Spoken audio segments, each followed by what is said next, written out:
Danger 15 to 20 danger 20 to 30 soldier 30 to 40 hunter 40 ಗೆ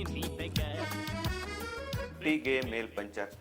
ಏನ್ಪಾ ಸರ PUC ನಂತರ ಮುಂದಿನ ಕ್ಲಾಸ್ ಆಗಿ ಉಪೇಂದ್ರನ ಸಾಂಗ್ ಹಾಡಕತ್ತಾರ ಅಂದ್ರೆ ಉಪೇಂದ್ರ ಅವರು ರಕ್ತ ಕಣ್ಣೀರು ಮೂವಿದಾಗ ಈ ಡೇಂಜರ್ ಸಾಂಗ್ ಹಾಡಿದಾರು. ಏನಂದ್ರೆ 15 to 20 ಡೇಂಜರ್. ಈ PUC ಕಂಪ್ಲೀಟ್ ಆಗೋದನ್ನ ಯಾವಾಗಪ್ಪ ಅಂತಂದ್ರ 18ನೇ ವಯಸ್ಸಿನಾಗ. ಈ 15ರಿಂದ 20 ವಯಸ್ಸಿನ ಡೇಂಜರ್ ಅಂತ ಹೇಳಿದಾರಲ್ಲ, ಈ ಡೇಂಜರ್ ಆದಂತಹ ಏಜ್ ಅನ್ನ ನಾವು ಲೈಫ್ ಚೇಂಜರ್ ಏಜ್ ಆಗಿ ಹೇಗೆ ಕನ್ವರ್ಟ್ ಮಾಡ್ಕೋಬೇಕು ಅಂಥೇಳಿ ಪಾಲಕರ ತಲೆಯಲ್ಲೂ ಕೂಡ ಅದೊಂದು ಹುಳ ಪರಿತಿರ್ತದ. ಅದೇ ರೀತಿ ವಿದ್ಯಾರ್ಥಿಗಳ ತಲೆಯಲ್ಲಿ ಇದೇನಪ್ಪ ಅಂತಂದ್ರೆ ಕೇವಲ ಹುಳ ಅಲ್ಲ, ಇದು ಗುಯಿಗುಡುತ್ತಿರೋ ಒಂದು ಜೇನು ನೊಣವೇ ಸರಿ ಅಂತ ಹೇಳ್ಬೋದು. ಅಷ್ಟೊಂದು ಗೊಂದಲ ಏನು ಮಾಡ್ಬೇಕಂತ ಗೊತ್ತಾಗೋದಿಲ್ಲ. ಹೀಗಾಗಿ ಸ್ನೇಹಿತರೆ ವಿಡಿಯೋ ಮಾಡ್ತಾ ಇದ್ದೀನಿ. PUC ನಂತರ ಆರ್ಟ್ಸ್ ಅವ್ರು ಏನು ಮಾಡಬೇಕು, ಸೈನ್ಸ್ ಕಾಮರ್ಸ್ ಅವ್ರು ಏನೇನು ಅವಕಾಶಗಳದಾವು, ಆಮೇಲೆ ನಮ್ಮ ಫ್ಯಾಮಿಲಿ ಬ್ಯಾಕ್ಗ್ರೌಂಡ್ ಹಣಕಾಸಿನ ಸ್ಥಿತಿ ಯಾವ ರೀತಿ ಇದ್ರೆ ಯಾವ ರೀತಿ ಸ್ಟೆಪ್ ತಗೋಬೇಕು ಅನ್ನೋದನ್ನ ಹೇಳ್ತೀನಿ. ಆದಷ್ಟು ಇದನ್ನ ವಿಡಿಯೋ ಬಹಳಷ್ಟು ಜನರಿಗೆ ಶೇರ್ ಮಾಡಿ.